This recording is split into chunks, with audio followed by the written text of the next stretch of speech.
السلام علیکم ورحمۃ اللہ وبرکاتہ۔ نحمدہ ونصلی علی رسولہ الکریم، اما بعد، فاعوذ باللہ من الشیطان الرجیم، بسم اللہ الرحمن الرحیم۔ رب اشرح لی صدری ویسر لی امری واحلل عقدۃ من لسانی یفقہوا قولی۔ اللہم صلی علی محمد وعلی آل محمد کما صلیت علی ابراہیم وعلی آل ابراہیم انک حمید مجید۔ اللہم بارک علی محمد وعلی آل محمد کما بارکت علی ابراہیم وعلی آل ابراہیم انک حمید مجید۔ جی، ماہا فہد اسپرچول لیڈرز کی جانب سے آپ کی خدمت میں حاضر ہے۔ کیا حال ہے آپ سب لوگوں کا؟ امید ہے اب سب لوگ ایمان اور صحت کی بہترین حالت میں ہوں گے۔ جی، آج ہم بات کریں گے کہ استخارہ کیسے کرتے ہیں اور استخارہ کیوں کرتے ہیں، اور استخارہ کرنے کا بالکل آسان طریقہ بیان کریں گے جس سے ہمیں فائدہ حاصل ہوگا۔ اس سے پہلے اگر آپ لوگوں نے میرا چینل سبسکرائب نہیں کیا ہوا تو پلیز اسپرچول لیڈرز کو جوائن کر لیں اور ساتھ لگے بیل آئیکن کو ضرور دبا لیں۔ جو لوگ میرے چینل کو سپورٹ کر رہے ہیں ان کا بے حد شکریہ۔ لہٰذا گزارش ہے کہ نیکسٹ سے نیکسٹ جو ہے وہ یہ ویڈیو شیئر کیا کریں فی سبیل اللہ۔ جی، آج ہم بات کریں گے کہ استخارہ کیوں کیا جاتا ہے اور استخارہ ہے کیا چیز۔ دیکھیے، استخارہ بیسیکلی عربی زبان کا لفظ ہے جس کے معنی ہے اللہ تعالیٰ سے خیر اور بھلائی طلب کرنا۔ یعنی استخارہ میں انسان اللہ تعالیٰ سے دعا کرتا ہے کہ اے اللہ میرے لیے خیر کو آسان کر دے، اگر میرے لیے کام کرنے میں بھلائی ہے تو اسے آسان کر دے، اور اگر نہ کرنا بہتر ہے تو مجھ کو اس سے دور کر دے، اور اس کا جو نعم البدل ہے وہ مجھے اچھا دے۔ کیونکہ بعض دفعہ ہمیں لگتا ہے کہ یہ کام بہت اچھا ہے، لیکن اگر ہم یہ سوچیں کہ یہ ہمارے لیے ٹھیک نہیں ہے تب بھی چھوڑنے کو دل نہیں کرتا۔ تو اس میں یہی دعا ہے کہ اگر ہمارے لیے اچھا نہیں ہے تو پھر اس کا نعم البدل ہمیں اچھا دے دے اور اس کو ہم سے خود ہی دور کر دے، مطلب کہ ہمارے دل سے جو ہے وہ یہ چیز، یہ کام جو ہے وہ دور ہو جائے۔ سیدنا جابر رضی اللہ تعالیٰ عنہ بیان فرماتے ہیں کہ رسول اللہ صلی اللہ علیہ وسلم ہمیں ہر جائز کام میں استخارہ کرنا اس طرح سے سکھاتے تھے جیسے قرآن کی صورت سکھایا کرتے تھے۔ دیکھیں، آج کل کے دور میں یہ بڑا ٹرینڈ بن گیا ہے کہ فلاں سے استخارہ کرواؤ، فلاں سے استخارہ کرواؤ۔ نہیں، اللہ کے رسول نے ہر صحابی کو الگ الگ یہ سکھایا، مطلب کہ ہر کسی کو یہ سکھایا کہ وہ خود کرے اس طرح سے جیسے قرآن کی ایک صورت سکھاتے ہیں۔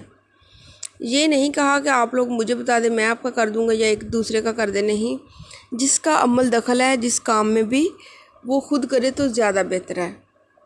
استخارہ کے بارے میں درج ذیل باتوں کو ذہن نشین کرنا ضروری ہے۔ استخارہ ان کاموں میں نہیں کیا جائے گا جن کو اللہ کو کرنے کا حکم دیا ہوا ہے، اللہ پاک نے کرنے کا حکم دیا ہے، یا جن کو حرام قرار دیا ہے، بلکہ ان کاموں میں کیا جائے گا جنہیں نہ کرنا جائز ہے، جیسے کاروبار شروع کرنے سے پہلے استخارہ کرنا، کوئی چیز خریدنے یا بیچنے سے پہلے استخارہ وغیرہ۔ مطلب وہ یہ نہیں ہو سکتا کہ ایک کام جو ہے وہ ناجائز ہے، اللہ پاک نے اسے منع کیا ہوا ہے تو ہم اس کے لیے استخارہ شروع کر دیں۔ استخارہ کرنے کے بعد خواب کا آنا ضروری نہیں ہے، بلکہ انسان وہ کام کرے جس پر اس کا دل مطمئن ہو، خواب کا انتظار نہ کرے۔ اگر اس کے لیے کام کو کرنے میں بہتری ہوگی تو انشاءاللہ اللہ تعالیٰ اس کے لیے آسانیاں پیدا فرما دے گا، ورنہ اسے دور کر دے گا۔ استخارہ دعا ہے، ایک کام میں ایک سے زائد بار بھی کیا جا سکتا ہے۔ ہمیں ہر کام شروع کرنے سے پہلے استخارہ ضرور کر لینا چاہیے۔ رسول اللہ صلی اللہ علیہ وسلم نے صحابہ کرام کو بھی استخارہ کرنے کی تلقین دی ہے۔ جی، دیکھتے ہیں کہ استخارے کا جو ہے وہ طریقہ کیا ہے۔ استخارہ کرنے کا سنت طریقہ یہ ہے کہ انسان 2 رکعت نفل نماز پڑھے، سلام پھیرنے کے بعد مسنون الفاظ کے ساتھ دعا کرے۔ یہاں پہ جو 2 رکعت نماز پڑھنی ہے نا ہم نے، یہ نماز ہماری مکمل خضوع کے ساتھ ہونی چاہیے، کہ جیسے ہم اللہ کے سامنے گڑ گڑا رہے ہیں اور مکمل توجہ کے ساتھ جو ہے نا وہ 2 نفل نماز پڑھنی ہے ہم نے۔ نماز پڑھنے کے بعد جو ہے وہ دعا پڑھنی ہے۔ بالکل آسان طریقہ ہے استخارہ کرنے کا، کوئی اتنا مشکل طریقہ نہیں ہے کہ ہم کہیں کہ فلاں کر دو فلاں کر دو۔ 2 رکعت نماز پڑھنی اور اس کے بعد جس طرح سے ہم نماز کے بعد دعا مانگتے ہیں اس طرح سے ویسے بیٹھ جائیں، اور آپ کو دعا زبانی نہیں آتی تو کھول کے آگے رکھ لیں اور آپ جو ہے وہ دعا یہی پڑھ سکتے ہیں۔ لہذا یہ بالکل آسان طریقہ ہے۔ سیدنا جابر بن عبداللہ بیان کرتے ہیں کہ رسول اللہ صلی اللہ علیہ وسلم ہمیں تمام اہم معاملات کے لیے نماز استخارہ اس طرح سکھاتے جیسے قرآن کریم کی کوئی سورت سکھاتے تھے۔ آپ فرماتے تھے کہ تم میں سے کوئی جب کسی کام کا ارادہ کرے تو فرض نماز کے علاوہ 2 رکعت نفل پڑھے اور پھر یہ کہے، کیا کہنا ہے؟ اللہم انی استخیرک بعلمک واستقدرک بقدرتک واسألک من فضلک العظیم فإنک تقدر ولا اقدر وتعلم ولا اعلم وانت علام الغیوب۔ اللہم ان کنت تعلم ان ھذا الامر خیر لی فی دینی ومعاشی وعاقبۃ امری فاقدرہ لی ویسرہ لی ثم بارک لی فیہ، وَإِن كُنْتَ تَعْلَمُ أَنَّ هَذَا الْأَمْرَ شَرٌّ لِّي فِي دِينِي وَمَعَاشِي وَعَاقِبَةِ أَمْرِي فَاصْرِفْهُ عَنِّي وَاصْرِفْنِي عَنْهُ فَاقْدُرْ لِي خَيْرَ حَيْثُ ثُمَّ كَانَ أَرْزِنِي بِهِ۔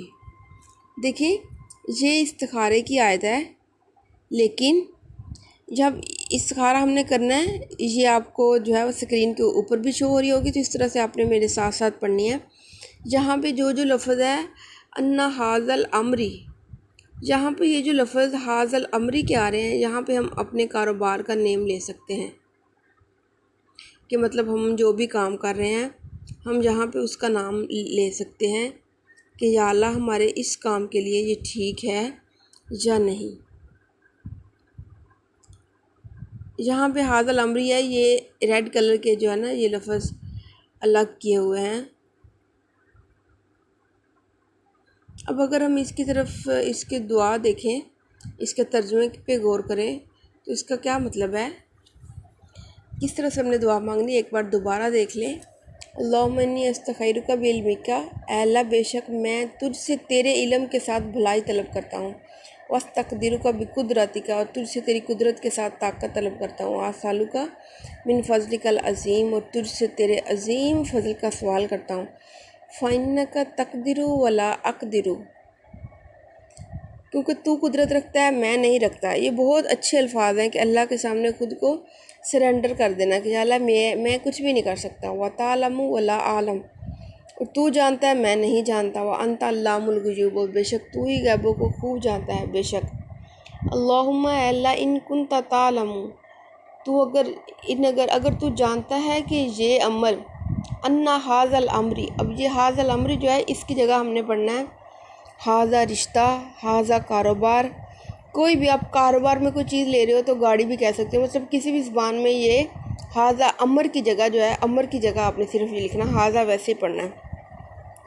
تو آپ نے کوئی بھی جو کام آپ کر رہے ہیں نا وہی لفظ آپ یہاں پہ بول سکتے ہیں، انا ھذا رشتہ کہہ لو، اگر رشتے کے بارے میں آپ کرنا چاہ رہے ہو، کوئی کاروبار کرنا چاہ رہے ہو تو وہ کہہ لو، خیر لی فی دینی و معاشی وعاقبتہ امری، اگر یہ کام، یہ امر، اس کام کا نام لینا ہے، نام لینا ضروری ہے، اگر یہ رشتہ میرے لیے میرے دین، میرے معاش اور میرے انجام کے لحاظ سے بہتر ہے تو اس کا میرے حق میں فیصلہ کر دے اور اسے میرے لیے آسان کر دے، فَاقْدِرْهُ لی، میرے حق میں فیصلہ کر دے، وَيَسِّرْهُ لی، میرے لیے آسان کر دے، ثُمَّ بَارِكْ لِي فِيهِ، پھر اس میں مجھے برکت ڈال دے، وَإِن كُنْتَ تَعْلَمُ، اور اگر تو جانتا ہے کہ انا یہ ھذا الامر، یہ کام، اب یہاں پہ ہم نے پھر کیا کہنا ہے، ھذا رشتہ، ھذا کاروبار، ھذا گاڑی، جو بھی آپ گاڑی کا نام بھی لے سکتے ہیں، ٹکٹس کا نام لے سکتے ہیں، کوئی جو بھی ہے، شر لی فی دینی و معاشی و عاقبتی، کہ اگر یہ رشتہ، یہ گاڑی، یہ گھر میرے لیے، میرے دین، میرے معاش اور میرے انجام کار کے لحاظ سے برا ہے، فَاصْرِفْهُ عَنِّی، تو مجھ سے اس کو مجھ سے دور کر دے، وَاصْرِفْنِی عَنْہُ، اور مجھے اس سے دور کر دے، فَاقْدُرْ لِی خَیْرَ حَیْثُ، اور میرے لیے بھلائی کا فیصلہ کر دے، کَانَ ثُمَّ أَرْزِنِی بِهِ، جہاں بھی وہ ہو مجھے پھر اس پر راضی کر دے۔ دیکھیں اس کا مطلب کیا بنتا ہے کہ اگر یہ چیز مجھے مل رہی ہے تو بھی ٹھیک ہے، اور اگر نہیں مل رہی تو بھی ٹھیک ہے، اس کو مجھ سے دور کر دے۔ پھر انسان کے جب دل سے یا دماغ سے وہ چیز نکل جائے گی تو پھر اس کا ہمیں ملال نہیں ہوگا۔ لہذا یہ آپ دعا پڑھو، تین بار آپ پڑھ لو، تینوں بار آپ نے انا ھذا الامری کی جگہ اسی چیز کا نام لینا ہے، اور اس کے بعد جو ہے یہ آپ نے پڑھتے ہی رہنا ہے۔ اگر وہ یہاں پہ مشہور ہے کہ سو جاؤ تو خواب آتا ہے، خواب کا آ جانا بھی ٹھیک ہے لیکن خواب کا آنا ضروری نہیں ہے۔